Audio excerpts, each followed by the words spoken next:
Good morning, everyone. Happy Monday. I hope that you're all having an amazing start to your week. Welcome back to our Q&A video, Q&A number 299. We have loads to talk about and tons of eye candy, so let's jump right in, shall we? Starting with the first question. What is the most you would pay for a bag in today's market? Say Chanel and Louis Vuitton paired and came out with your dream bag. What is the top price that would get many out of the door with that bag? Okay, so obviously I love luxury handbags. I think many of them are beautiful. I also think that many of them don't warrant the prices that they currently have. However, when it comes to luxury bags, my top price would be right around $7,000. $7,000 is where I draw the line. And even saying that number out loud makes me want to throw up because it's still a lot of money to spend on a bag. I remember when I bought my jumbo, back then it was $5,500, and I had that lump in my throat. I kept questioning my sanity. I was like, oh my God, this is a lot of money to spend on a bag. But yeah, $7,000 is where I draw the line. Now, in order for me to want to spend that money, that kind of money on a bag, it's not going to be just a random, boring black leather bag. No. This bag would have to be out of this world, extraordinary. I mean, check off all the marks, make my heart flutter, knock my socks off, spectacular, beyond words. I mean, it would literally have to be the greatest thing since sliced bread for me to want to spend that amount of money on a bag. And if it's not any of those things, then it's well below that.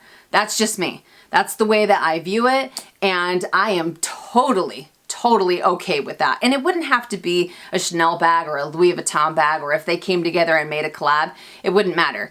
Because if it's anywhere past the $7,000 mark, I'm out. I am out, and again, I am totally okay with that. But yeah, it's just a lot of money to spend on a bag. I know that many of you will disagree with me, and that's totally fine, to each their own, but for me to comfortably want to, spend that amount of money on a bag, $7,000. $7,000 is still, I mean, you can still get a lot of amazing handbags for 7 G's. But past that, no, definitely not. But what about you guys? What is your top price? What is the most amount of money that you are willing to spend when it comes to a luxury handbag? Let us know in the comment section down below. Next question. Would you ever sell a bag that your hubs bought you, or do those bags automatically have the sentimental value attached? So there have been handbags that he's purchased for me over the years that are automatically in the forever category because they have that sentimental value.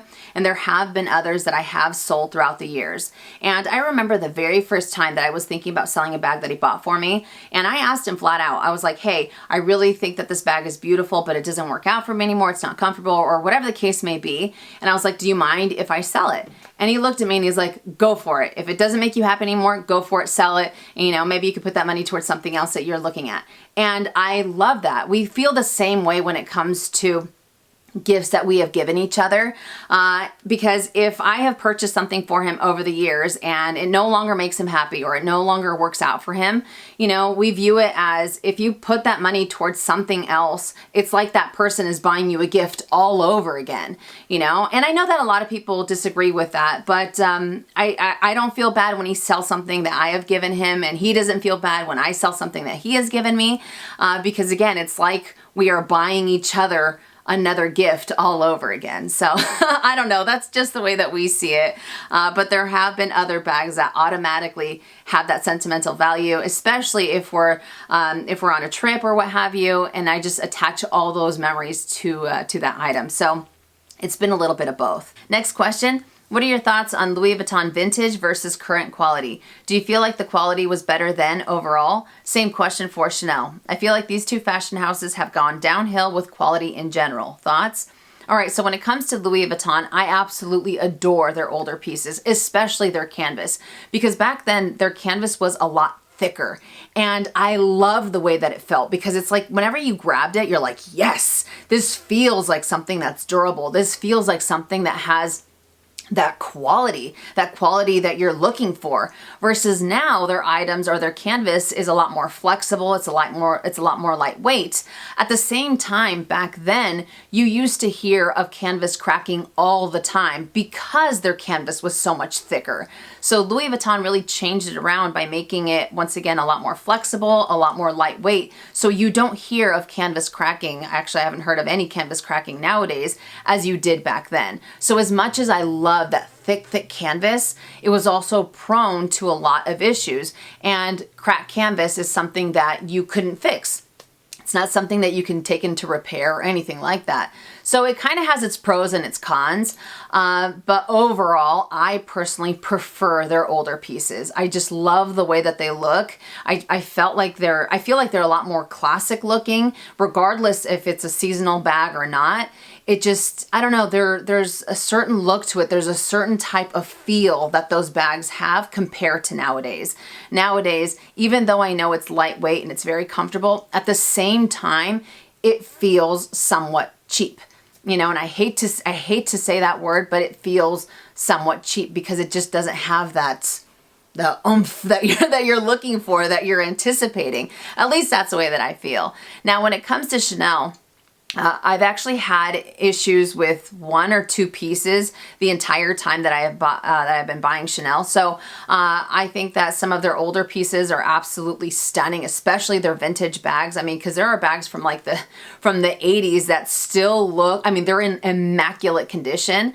And there are bags nowadays that you literally have for like 6 months and they look like garbage, you know? So I think that for me personally, when it comes to Chanel, vintage versus current, again, I haven't had too many issues with any of their pieces. When it comes to SLGs and handbags, I've had more issues with their costume jewelry over the years. So I can't really speak to that. But their vintage pieces, the fact that they still stand the test of time, I think speaks volumes of the quality that they had. And not just for Chanel or Louis Vuitton, in general. I feel like many older pieces, many vintage pieces, the fact that they're still around, and yeah, they might be an arm and a leg to buy them now, but the fact that they're still around, I think once again speaks volumes to the quality that these fashion houses had back then versus now. But what about you guys? How do you feel about current versus vintage when it comes to Louis Vuitton and Chanel? Let us know in the comment section down below. Next question, do you like Cartier or Van Cleef jewelry? I actually have two pieces of Cartier. I have the love ring and the Juste un Clou ring. Both of these were gifts from the hubs. Both of these have sentimental value, and Cartier has some beautiful pieces. Same goes for Van Cleef. Van Cleef obviously has a very, very, very popular line, which is their Alhambra line. I do think it's beautiful, but for me personally, I prefer their Zodiac necklaces a lot more. But in general, both brands have stunning pieces. Both brands have been around for a very, very long time, so I can definitely appreciate the history behind them. But I gotta be honest with you, and I think I'm gonna get a lot of hate for this, but that's all right. I really do struggle when it comes to luxury fine jewelry, because as beautiful as it is, for me personally, I would rather put that money towards a custom, one-of-a-kind, unique jewelry piece. That's more my jam than something that's a little bit more mainstream. Again, I'm not trying to take away anything from it by any means whatsoever, but I just like those unique, one-of-a-kind pieces, especially when you can combine heirloom pieces and make like this super heirloom piece, if you will. I really like that a lot more than anything else, you know? So it's just, I don't know, like I've gone into the boutiques, I've gone into the stores, and I've seen some of the things, but it just doesn't, it really doesn't do for me what I thought it would, you know? Like I'm just like, oh yeah, that's really nice, that's really nice. But then when I go into my local jeweler and I have like a custom made piece done, that to me is like, oh my gosh, I love this because it's so unique, it's so different. So that speaks more to my personal style than anything else. But yeah, I don't know. It's not really something that makes my heart flutter, even though they are beautiful. It's just not, it's not really my thing. So Yeah, that's that's definitely the way that I feel about those two. Next one, what are your thoughts about the Cartier Love and Just to Include bracelets? So like I said before, I did go into the Cartier store and I did try on the Just to Include bracelet, and it was beautiful. Obviously they have different sizes and different you know, you can go for diamonds or just for gold. As beautiful as they are, I really don't like those kind of bracelets, either the Love or the Just Include, just because they're kind of like bangles, and bangles and I don't mix. Like, we don't do well together. I am really, really rough on my jewelry, and I need something that has a little bit more movement. I need something that that doesn't feel like, I don't know, especially whenever I go to like a counter and I just feel like a bangle, or I feel something that's that stiff on my wrist. It drives me crazy. It feels like I don't know, it's very uncomfortable for me is what I'm trying to say. Just very badly at trying to voice it. I feel very uncomfortable with bracelets like that. I don't know. Again, I need something with a little bit more movement, but as I said previously, they are beautiful. It's just not really my thing. Next question. What do you think about the Louis Vuitton Madeleine, I think it's pronounced Madeleine, bag? It's very similar to the Chanel Coco handle. Do you think that they are different enough to own both? Absolutely. Even though they are very similar, I do think that they are worlds apart. And what I really love and appreciate about the Madeleine, especially the because you can get it in a smaller size, but just talking about the size, I love the fact that it already has a better price point than the Chanel Coco handle, because the Chanel Coco handle comes in at what, $4,900, $5,100, or $5,500, something like that. And the Madeleine comes in at $2,900 if I'm not mistaken. So it already has a better price point. And because they are using the empreinte leather, it's a lot softer. It's not going to be as stiff, and therefore I feel like you're going to be able to see your items at a glance a lot better with the Madeleine than with the Coco handle. Because you guys know I love the Coco handle, but depending on the size that you get, it can get pretty restricting. It can get really tight at the top. Whereas with this one, because of the empreinte leather, it seems like you have a lot more flexibility with it. It looks like you have a lot more play with it. And I can definitely appreciate that. Another thing, one thing that I'm not too crazy about is actually the strap that it comes with. I do personally prefer the chain strap that the Coco handle comes with. But this strap I think is going to be a lot more comfortable because it is a little bit thicker. So if you go to use it crossbody or on your shoulder, I don't think it's going to be digging into your skin. So I can appreciate that, even though I'm not the craziest about how thick that strap is for me personally. But overall, I'm definitely a fan of the Madeleine. Next question. Would you consider getting the Pochette Matisse East-West? Okay, so the Pochette Matisse East-West, you guys know I love the Pochette Matisse. Obviously, I've had it before. It didn't work out. I closed that chapter of my life. Then I heard that they were coming out with the East-West, and I was very intrigued. I mean, it's literally a regular Pochette Matisse, just a little bit smaller. And the fact that it comes with a removable chain, and you also have a removable canvas strap, I love it. I mean, let's be honest. It is absolutely gorgeous. Anything smaller, I'm always a big fan of. I think it's amazing. However, the price point that it has for me is beyond ridiculous. What does it come in at? $2,900 or something like that? When I first saw it, I was like, what's it going to be? Like maybe $2,000. I don't know why I was thinking $1,800. That's crazy talk nowadays, right? But it's $2,900. I was like, holy cow, that bag that's crazy for a smaller version of the Pochette Matisse. And even though I love the bag, it also has its cons because it is notorious for having issues either with the varnish or just the S-Lock in general. So as much as I like it, I'm not a fan of the price point, but even then I'm like, I don't feel like gambling. I don't feel like gambling on a bag that is or on a style that is known for having issues. So I'm definitely keeping my distance. I could be wrong. Maybe I'll have a wild hair in a couple months and say, you know what? Screw it. I'm going to get it again, blah, blah, blah. That could happen. Never say never, right? But as of right now, I'm like, dude, that's crazy talk for a smaller bag that just you always hear about them having issues. But It is absolutely adorable. Next question, thoughts on Louis Vuitton's Epi Leather. I am such a big fan of Louis Vuitton's Epi Leather. And unfortunately, this leather doesn't get the love that I think it deserves, and it doesn't have the resale value that I think that it deserves. It has some of the worst resale value when it comes to Louis Vuitton in general. And it's such a shame because when you talk about durability, Epi leather is like at the top of the game when it comes to Louis Vuitton's leather, because it is not indestructible, but it is so incredibly durable just because of the texture that it has.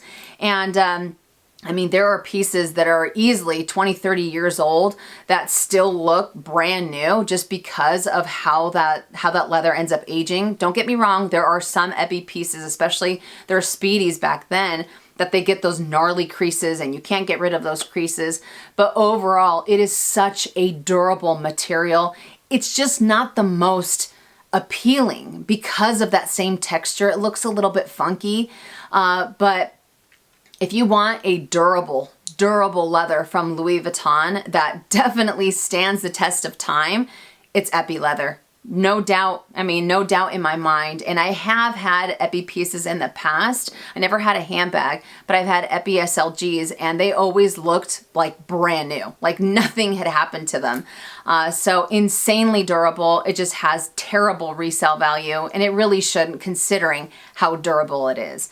But I mean, I'm a fan, but I don't really, I think I have one Epi piece. So I'm kind of, I'm not part of the problem, but I'm no better because I love it. I sing its praises, but I don't have really anything from them either. So what does that tell you? But it is absolutely durable. All right, your thoughts on the Louis Vuitton Vernee Alma PM and why did you sell yours? So I used to have two Vernee Almas. I had it in the Noir Magnetic and I also had it in the Cerise.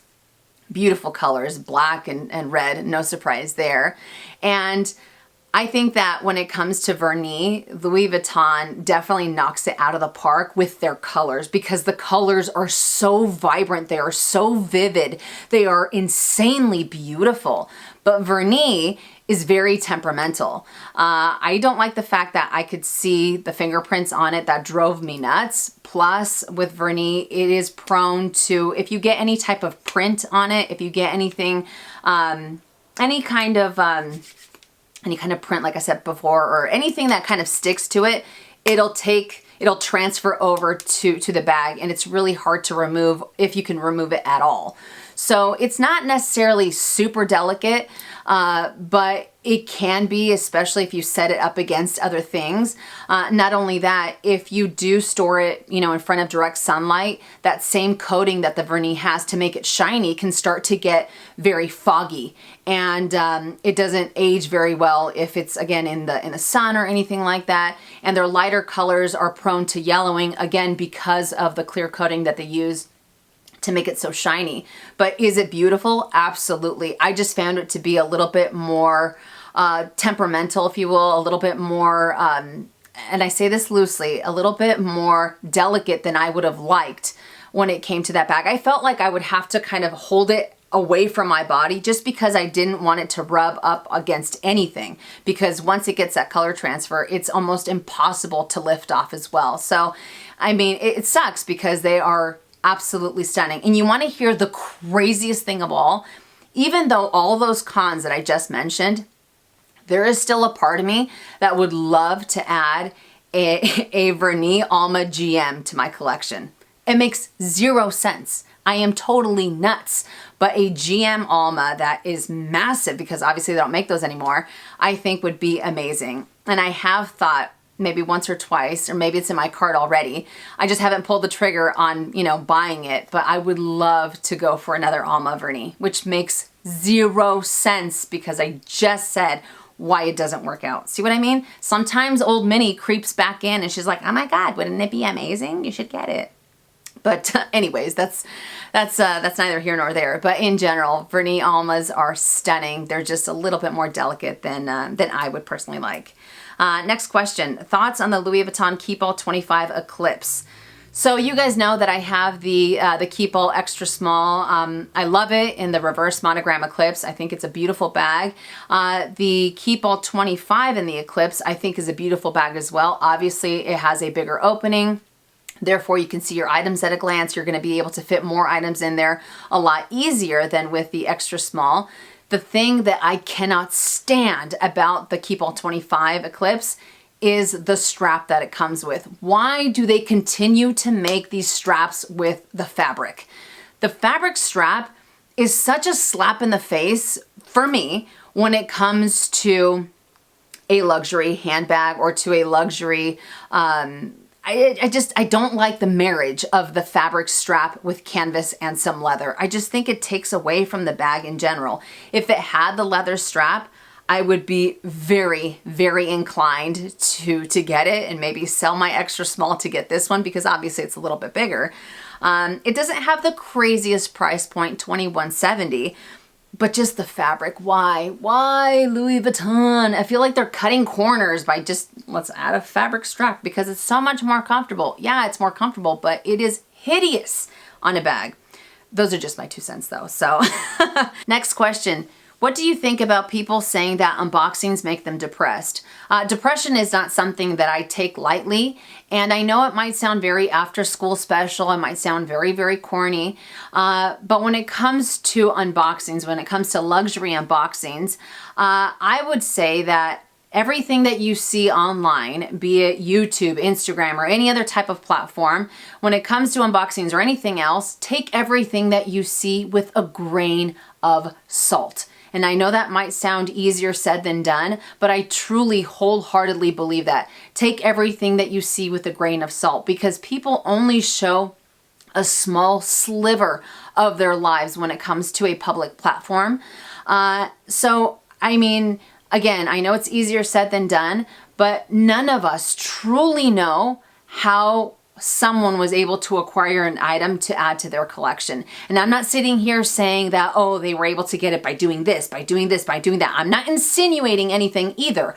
All I'm saying is that none of us truly know how someone was able to have an item be in their collection. We don't know what happens behind the scenes from YouTube, from Instagram, or anything like that. We really don't. And quite frankly, it's none of my business how someone came to acquire something in their collection. They don't have to explain to me how it came to be or anything like that. I mean, I get people that aren't subscribed to my channel, people who, you know, who haven't taken the time to watch any of my other videos, and they automatically think that, you know, I must have boatloads of money because of the handbags that I have. Little do they know is that the collection that I do have, it didn't happen overnight. It didn't happen, you know, in one day, in 1 week, in 1 month. This is decades in the making.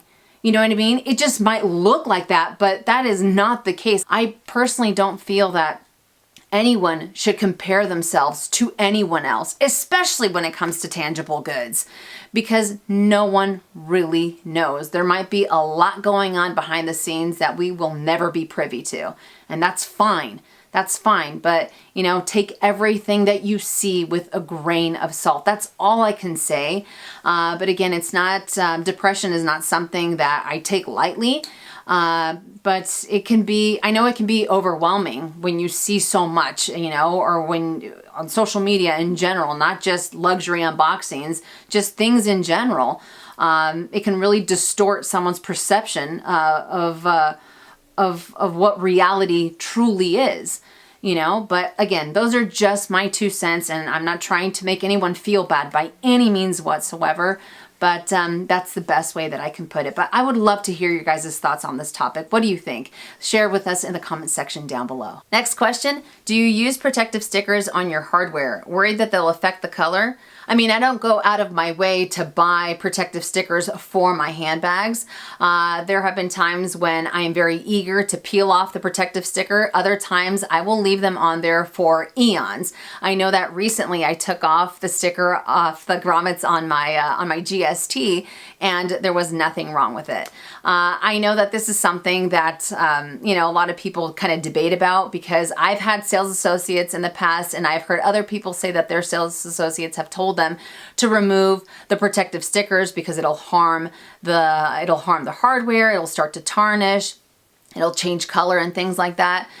So I've heard that before, and I'm not saying that it's a myth. Just for me personally, what I have experienced has never been anywhere in the realm of damaging the hardware because I left the protective sticker. I think that that really comes into play, and I could be wrong. I think it really comes into play if you live somewhere where it's very humid and then you have that sticker that can end up trapping moisture.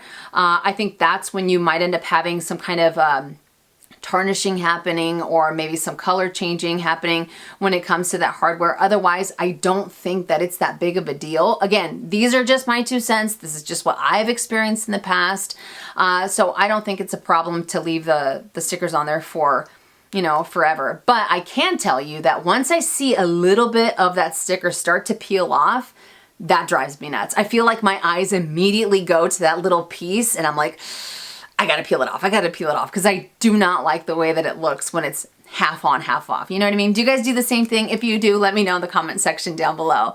But again, I don't go out of my way to buy the stickers, and I don't think it's that big of a deal. I don't think it's that big of an issue if you live somewhere where it's humid, if you live somewhere where, or you store your bags somewhere where they can create a lot of moisture, then I think it might be something to take a look at and maybe removing those. But otherwise, I don't think, again, I don't think it's a big deal to leave them on. But those are just my 2 cents. Again, that is what I have experienced in the past. Whatever you decide to do with your bags, if it makes sense to you, by all means do that. All right, next question. I was wondering, if you sold your Fuchsia Denim LV bag, have you used it? How do you like it? I still have it. Do I still use it? Absolutely. Do I like it? 100%. I love this bag. It is currently stuffed. That's why you guys hear that crinkling sound. But I love this bag. I love the colors. I love the slouchiness. I love the comfort. I love the buckle, the hardware, you name it. I absolutely love this bag. And I'm so happy that I was able to add it to my collection. So yes, I still got it. Next question. Thoughts on the Marc Jacobs crystal bag. All right, so this crystal bag from Marc Jacobs, I saw it, maybe like 3 or 4 weeks ago. And I'll just have it up on the screen while I take a gander on my phone. But it is the Rhinestone J. Marc mini shoulder bag. It comes in at $495, so it has a great price point. You guys know I love Marc Jacobs. It looks very similar to their Snapshot handbag, which is like their camera bag. And I think that this is gorgeous. I mean, come on. You have crystal, all right? Then you have a chain strap.